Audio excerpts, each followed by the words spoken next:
नमस्कार, मनी गुरु की इस खास पेशकश में आप सभी का स्वागत है। मैं हूं स्वाति रायना। बाजार के उथल पुथल में इक्विटी में क्या हो, निवेश की सही स्ट्रैटेजी, रेट कट साइकिल में डेट में कहां बनेंगे निवेश के मौके, गोल्ड से कैसे बढ़ाएं पोर्टफोलियो की चमक, इसी पर रहने वाली हमारी खास चर्चा। एसेट क्लास में निवेश का सही तरीका क्या रहे, एसेट एलोकेशन का फॉर्मूला समझेंगे आज। हमारे साथ है फिनफिक्स की फाउंडर प्रवीण बाजपेयी और फिनवाइज की फाउंडर प्रतिभा गिरीश। दोनों एक्सपर्ट्स का बहुत स्वागत करते हैं आज के इस खास कार्यक्रम में। और डेफिनेटली समझना जरूरी है कि एसेट क्लास में इन्वेस्टमेंट की सही स्ट्रैटेजी इस टाइम पर होनी क्या चाहिए। मार्केट वॉलेटिलिटी काफी पिछले टाइम से हमने बाजार में देखी है। अब इसको लेकर कई इन्वेस्टर्स का हमें मैसेज भी आता है कि हमारा पोर्टफोलियो नेगेटिव में जा रहा है, अभी क्या स्ट्रैटेजी रखनी चाहिए। जो वॉलेटिलिटी में प्रॉब्लम एसेट एलोकेशन इतना इंपॉर्टेंट कैसे हो जाता है? अभी फिलहाल अगर कहते हैं ना बेसिक जो स्टेप्स लेने चाहिए, आपके नजर में क्या रहेंगे? Hi, hello Swati and hello to Pratibha. Absolutely ये एक ऐसा टाइम है स्वाति, मार्केट्स में मेरे ख्याल से जो थोड़ा सा नर्वस करता है इन्वेस्टर्स को। हमने लगातार देखा है एज वी वेंटर 2025, जो वीकनेस 2024 में हमने सितंबर ऑनवर्ड्स देखी वो कंटिन्यूड रही है। 25 में जनवरी में Nifty has been almost flat. हल्के से रिटर्न्स आए हैं 0.6%। उसके साथ आपने स्मॉल कैप्स और मिड कैप्स में अगर देखें तो स्मॉल कैप्स में -10 एंड मिड कैप्स में करीबन -6%। अगर हम इंडस्ट्रीज की बात करें तो करेक्शन रही है। सो डेफिनेटली ये टाइम्स होते हैं जब रिटर्न्स थोड़े से नेगेटिव दिखने लगते हैं, स्पेशली उन निवेशकों के लिए जिन्होंने हाल ही में शुरुआत की थी, मान लीजिए 6-8 महीने पहले। सो इट्स अ स्लाइटली एक तरीके का टेस्टिंग टाइम होता है उनके लिए। बट आई थिंक दो तीन चीजें हैं जो यहाँ पे आपको बेसिक्स लेके चलना है, and that is why asset allocation is important. Asset allocation का जो प्रिमाइस है वो इसी चीज पे बेस्ड है कि आपके पास सारे टाइप के एसेट्स की तरफ एक्सपोजर होना चाहिए। जो ब्रॉडली हम एसेट्स अगर हम फाइनेंशियल सेंस में देखें तो वो हमारा इक्विटीज आ जाता है, हमारा fixed income, gold and of course real estate as it is India में एक बहुत ही लोकप्रिय एसेट है। सो अगर हम सिर्फ इक्विटी, गोल्ड एंड डेट को लेके चले तो उनमें एक संतुलन आपको बना के रखना बहुत जरूरी होता है, ताकि जब आपका एक एसेट क्लास अगर नहीं रिटर्न्स दे रहा है या वहां पे करेक्शन आ रही है या वहां पे कुछ वीकनेस है, तो आपके जो बाकी एसेट क्लासेस हैं वो आपके ओवरऑल पोर्टफोलियो को बनाते हैं।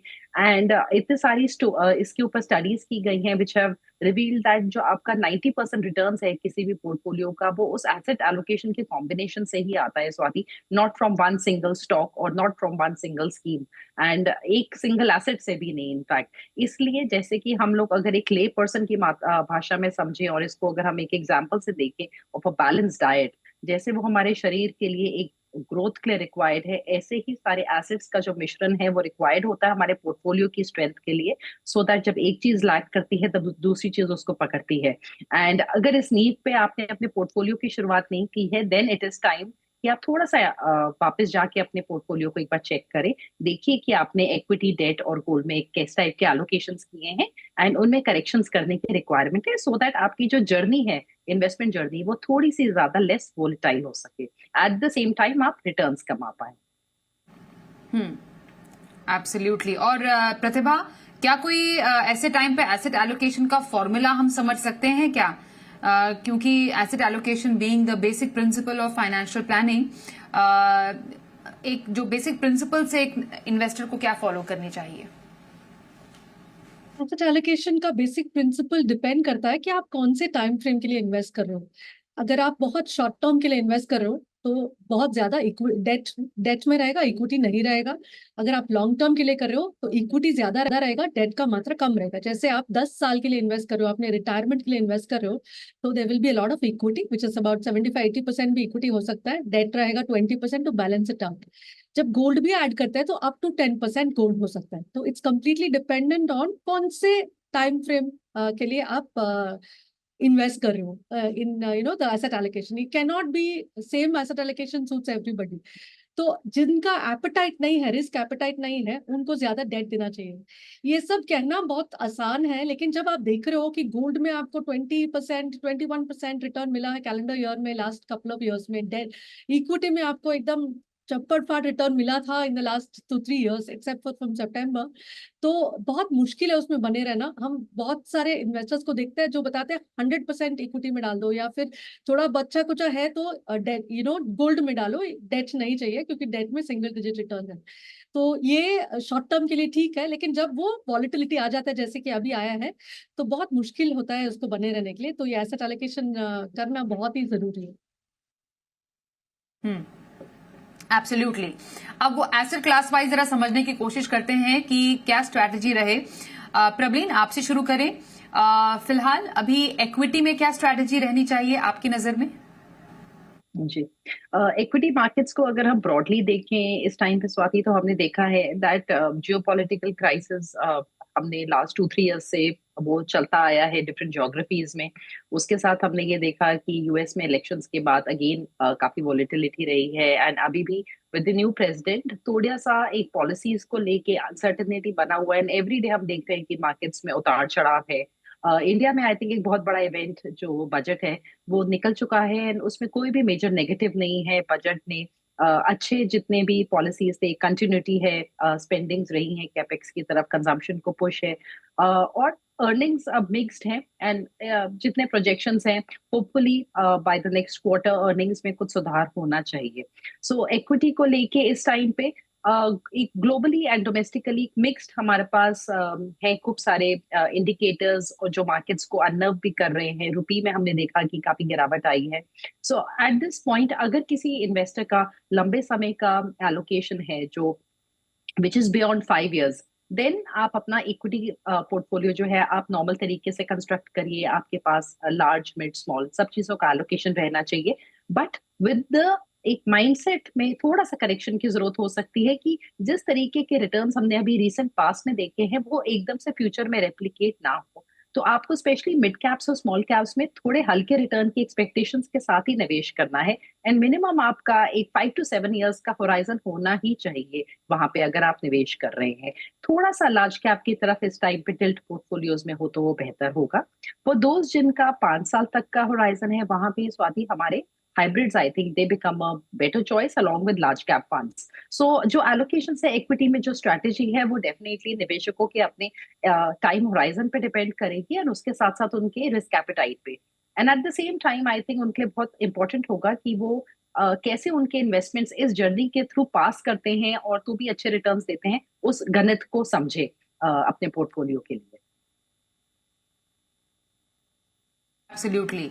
तो लार्ज कैप हाइब्रिड कैटेगरीज के फंड ये कुछ सही रहते हैं अगर मार्केट वॉलिटिलिटी से परेशान है, और शायद अभी थोड़ा सा पोर्टफोलियो रिव्यू करने का भी टाइम है, तो अपना एसेट एलोकेशन बिगड़ा है तो उसको जरूर देखें और पटरी पर वापस लाएं।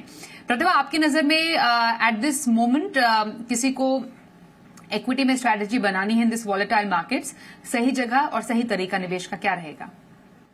प्रवीण ने बहुत अच्छी तरह से समझाया मैक्रोस को कैसे देखना चाहिए।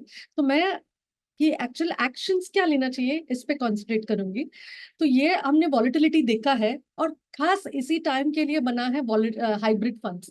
हाइब्रिड जैसे बैलेंस एडवांटेज है, वो इक्विटी और डेट का मात्रा चेंज करते रहते हैं। जो हम करने की कोशिश करें तो बहुत सारा टैक्सेशन, एग्जिट लॉस, और फिर हो सके कि हम वापस इन्वेस्ट ही ना करें, हम डर जाएंगे, ये सब होता है। लेकिन hybrid funds are a very good category to invest in this kind of time. दूसरी बात है, जब भी आपको पैसा डालना है, अगर आपको लमसम भी डालना है तो एसटीपी के रूप से डालना प्रेफरेबल है, क्योंकि अभी उतार चढ़ाव ज्यादा है। ऐसा ना हो कि आपने इन्वेस्ट पूरा का पूरा कर दिया और उसके बाद गिरावट आ गई। और सबसे इम्पोर्टेंट, ये पोर्टफोलियो जो है उसको बैलेंस रखना है आज की तारीख में with a large cap bias. Large cap bias specially for the short term 1-2 years के लिए आप लार्ज कैप बायस रखें, उसके बाद थोड़ा ज्यादा बैलेंस कर सकते हैं। ये बैलेंस का मतलब क्या है? बैलेंस मतलब in terms of market cap आप 65% लार्ज रखें, 20% मिड और 15% small. I think this is a good balance portfolio to have, कि कम उतार चढ़ाव हो। This is for long term equity portfolio. जैसे प्रबली ने भी समझाया था, 5 to 7 years के बाद का अगर कोई गोल है तो आप इक्विटी में रखेंगे ना, हाइब्रिड में नहीं रखेंगे। उस टाइम पे ये 65-20-15 करना है। और क्या चीज नहीं करना चाहिए ऐसे टाइम पे?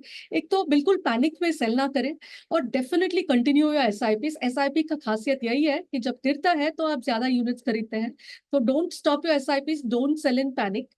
और जब अगर आपके पोर्टफोलियो में बहुत सारे ऐसे नैरो थीम्स और सेक्टर्स भरा पड़ा हुआ है जो हाल ही में अच्छा चला लेकिन अभी थोड़ा मतलब नेगेटिव रिटर्न्स वगैरह देने लगा है, तो it's time to correct that. उस टाइम पे आपको इसको करेक्ट करने की बहुत जरूरत है कि हमने बहुत सारे पोर्टफोलियोज देखा जहां स्मॉल कैप हाई बायस है, 50-60% स्मॉल कैप है उसमें, और थीमेटिक में बहुत सारा है, वो चेंज करना है। और last but not the least, don't chase winners. जो क्वार्टाइल 1 के परफॉर्मर्स है उनका शायद हो चुका है, and may be the people वो not perform will perform well. अगर आपके पास कोई लगार्ड्स है जो अच्छे नहीं किए 1-2 साल में, this is not the time to change, क्योंकि मीन रिवर्जन होता ही है मार्केट में। हो सकता है in the future these will perform and even outperform the funds which have performed in the recent past. तो वो क्वार्टाइल 1 का परफॉर्मेंस के पीछे आप अपना पोर्टफोलियो को चर्न ना करें।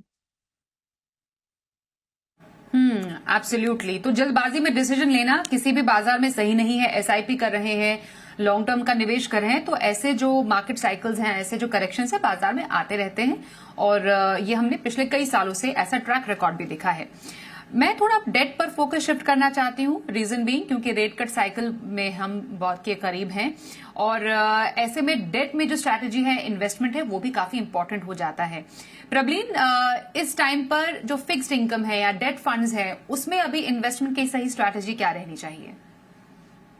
स्वाति, मेरे ख्याल से जो डेट साइड है वो थोड़ा सा ट्रिकी है। ओवरऑल बजट अगेन एक इम्पोर्टेंट इवेंट था जहां पे गवर्नमेंट अपनी बोरोइंग्स का प्लान बताते हैं। फॉर FY 26 उन्होंने gross borrowings of 14.82 lakh crore का एक फिगर दिया है, with net borrowings of 11.54 lakh crore.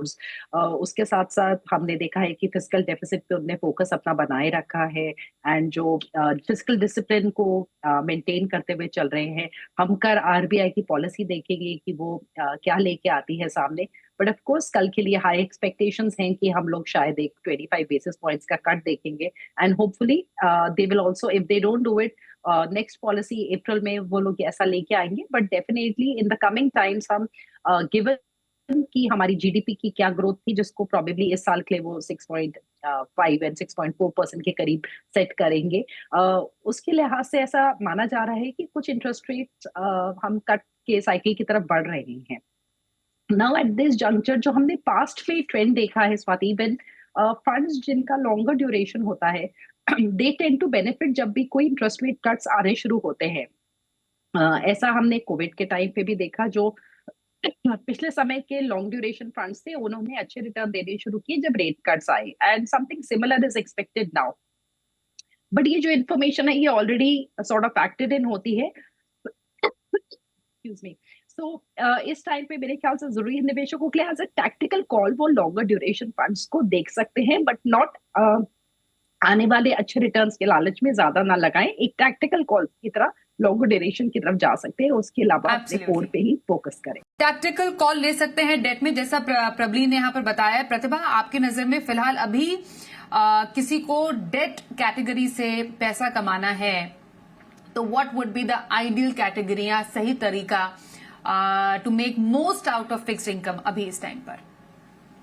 ये तो हम सब लोग जानते हैं कि जब डेट रिटर्न्स कब ऊपर जाता है, जब बॉन्ड यील्ड्स फॉल होते हैं, और बॉन्ड यील्ड्स जो है वो डिपेंडेंट है इंटरेस्ट रेट साइकिल पे। So when you are investing in bonds, जब आप डेट फंड में इन्वेस्ट करते हो, जैसे गिल्ड फंड में इन्वेस्ट करते हो, गवर्नमेंट ऑफ इंडिया बॉन्ड्स है, तो अंडरलाइंग तो बॉन्ड्स ही है। जैसे इक्विटी में स्टॉक्स अंडरलाइंग है, वैसे डेट फंड में बॉन्ड्स है।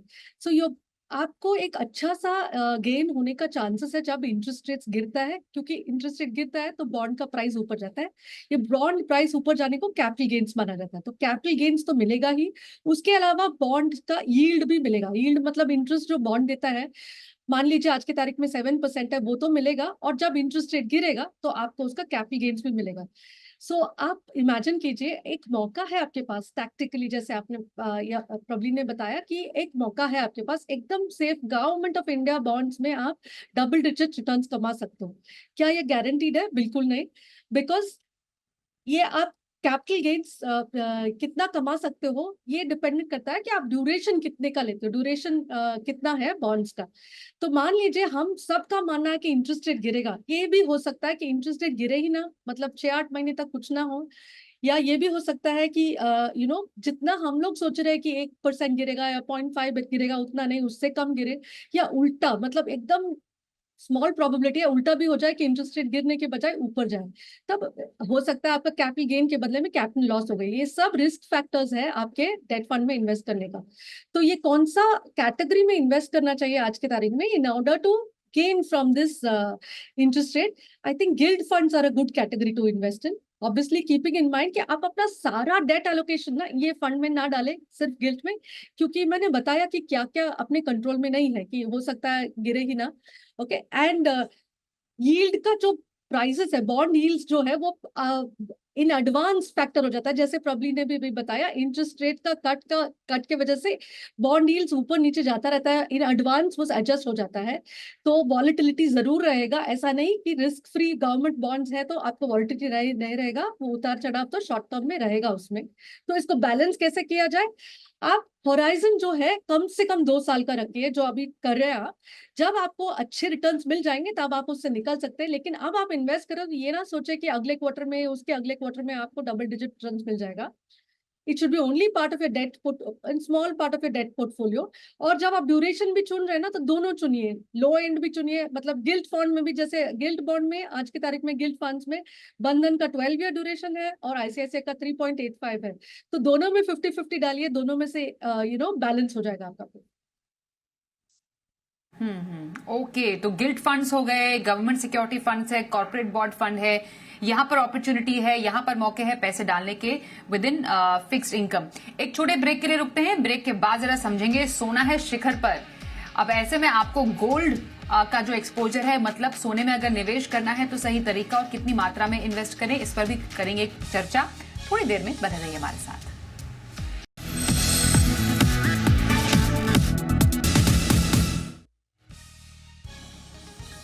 एसेट एलोकेशन का फॉर्मूला समझ रहे हैं। आज हमारे साथ हैं प्रवीण बाजपेयी और प्रतिभा गिरीश से हम बातचीत कर रहे हैं।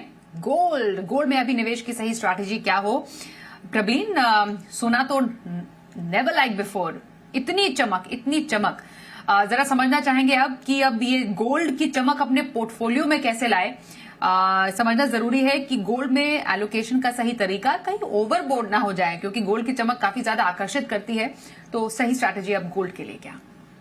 एब्सोल्युटली गोल्ड ने बहुत ही फिनोमिनल रिटर्न्स दिए स्वाति, एंड आप बिल्कुल ठीक कह रहे हो, उसकी चमक जो है वो हर पोर्टफोलियो में होनी चाहिए। और ये बहुत इंपॉर्टेंट कड़ी है।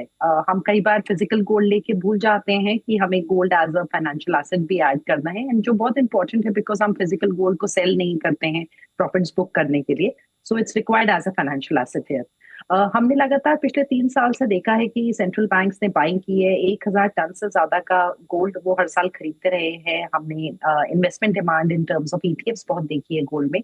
थोड़ा सा इनफैक्ट जो ज्वेलरी डिमांड है वो 2024 में हिट हुई है because of the higher prices, 11% का फॉल है। बट एक जो अगर हम बैकग्राउंड देखे, ग्लोबल बैकग्राउंड देखे, उसके चलते मेरे ख्याल से gold remains an important asset class.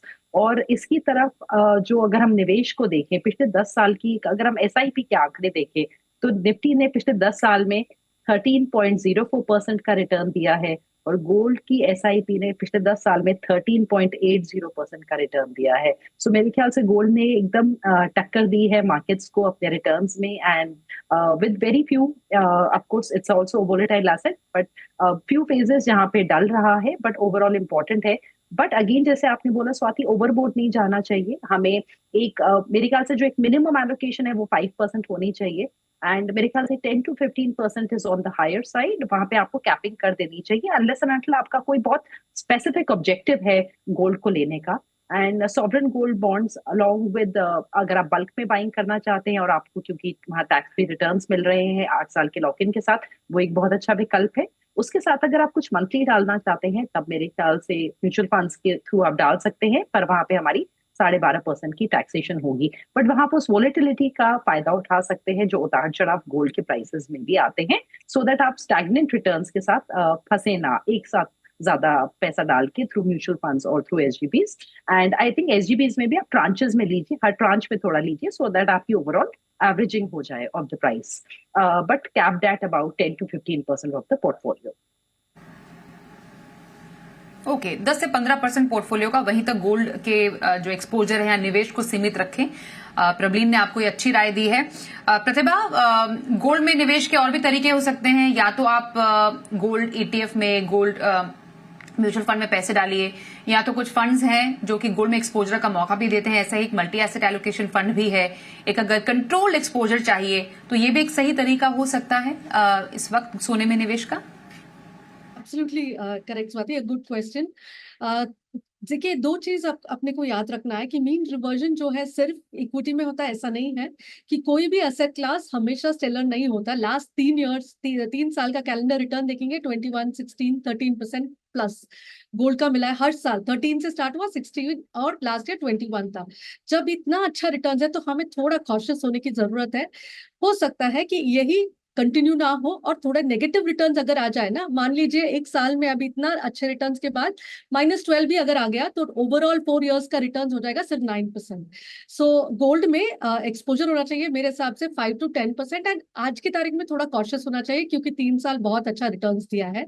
और जैसे आपने बताया, ये विकल्प है कि आप गोल्ड में अगर टैक्टिकली भी करना चाहते हो तो multi asset funds are a good story. Multi asset में इक्विटी, गोल्ड और डेट तीनों में होता है एलोकेशन। तो मल्टी एसेट चुनते वक्त आपको ये देखना जरूरी है कि वो डेट टैक्सेशन लगेगा कि इक्विटी टैक्सेशन। इक्विटी मतलब 1 ईयर के अंदर लॉन्ग टर्म हो जाएगा, डेट मतलब 2 इयर्स के बाद लॉन्ग टर्म होगा। But with a good taxation, good gold exposure, आप ओवरऑल पोर्टफोलियो में इसके जरिए भी ला सकते हैं और ईटीएफ के जरिए भी आप गोल्ड पोर्टफोलियो ला सकते हैं, लेकिन with a little bit of caution, specially now. Okay, तो गोल्ड में निवेश के कई तरह के ETF, गोल्ड म्यूचुअल फंड हो गया, मल्टी एसेट एलोकेशन फंड हो गया, इनके जरिए आप गोल्ड में कर सकते हैं निवेश। तो ये रही एसेट एलोकेशन की स्ट्रैटेजी। इक्विटी, डेट और गोल्ड में अभी सही तरीका निवेश का क्या है हमने समझा अपने दोनों एक्सपर्ट से। प्रवीण और प्रतिभा दोनों का बहुत बहुत धन्यवाद करेंगे हमारे साथ आज के इस खास कार्यक्रम में शामिल होने के लिए। रुकते हैं ब्रेक के लिए, देखते रहिए जी बिजनेस।